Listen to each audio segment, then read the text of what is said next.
pretty strange hearing the Wikipedia version of yourself. Thank you very much.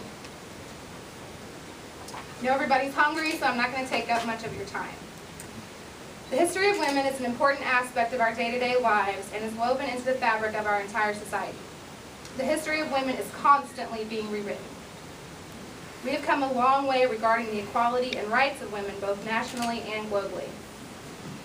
Growing up, most of us learned about powerful and life-changing women from the United States. For example, most, if not all of you, have heard about Helen Keller, Eleanor Roosevelt, Ruby Bridges, Gloria Steinem, Shirley Chisholm, Sally Ride, and Madeleine Albright.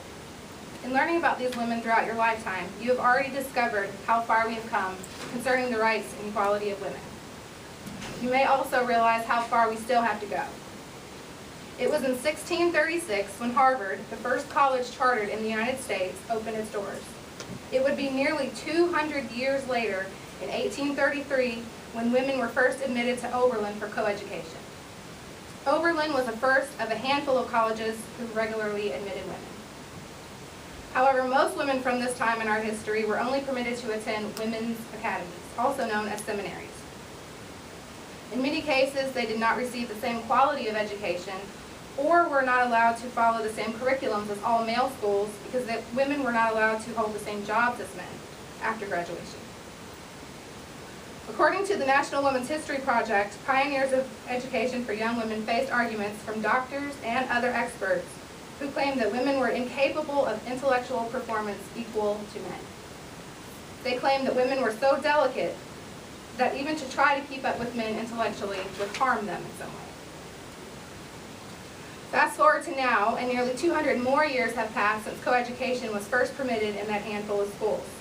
If we didn't learn about women's history, we would never know that men and women used to be segregated and educated unequally in our country. Because we don't talk about it enough, many young women today take for granted all the strides we've made over the last 400 years for them to have the basic civil right to an equal education. Consider this. Title IX of the Education Amendments was only passed by Congress in 1972. It was enacted several years after that.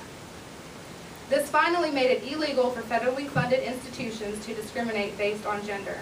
It also meant that women would equally be considered for scholarships and be permitted to take any class they chose from then on.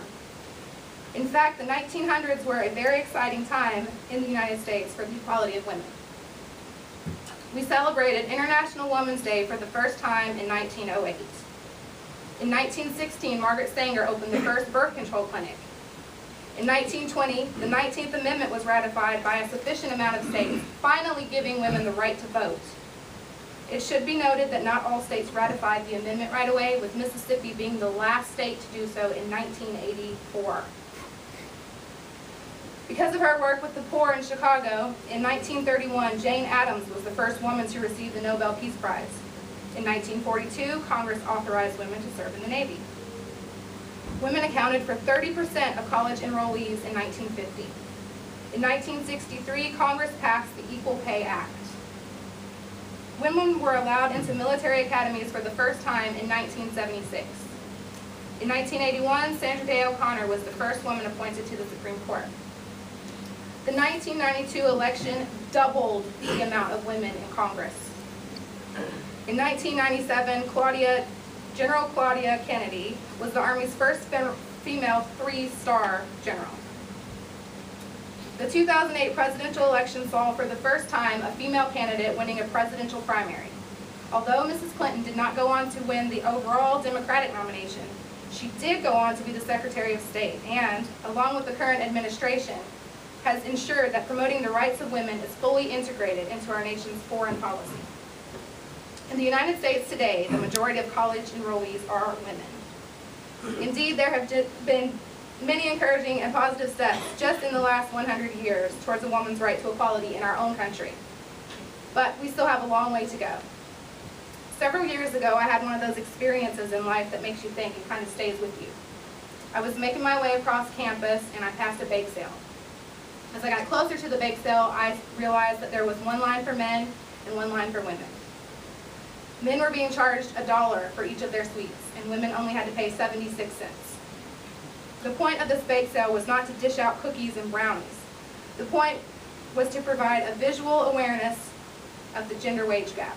The point was to show that even in this day and age, women on average do not get paid equally to men. Yes, this happens in the United States in the year 2012. It should be noted that the gap has decreased slightly since the time of that bake sale, with the average now being 81 cents for a woman per every $1 a man earns. I will also point out that this number drops significantly for minority women. These figures come directly from U.S. Census statistics, the Department of Labor, the Bureau of Labor Statistics, and are available to the public. Now let us continue on to a few global statistics. The United Nations Department of Economic and Social Affairs has been publishing a journal entitled The World's Women, Trends and Statistics every 5 years since 1990.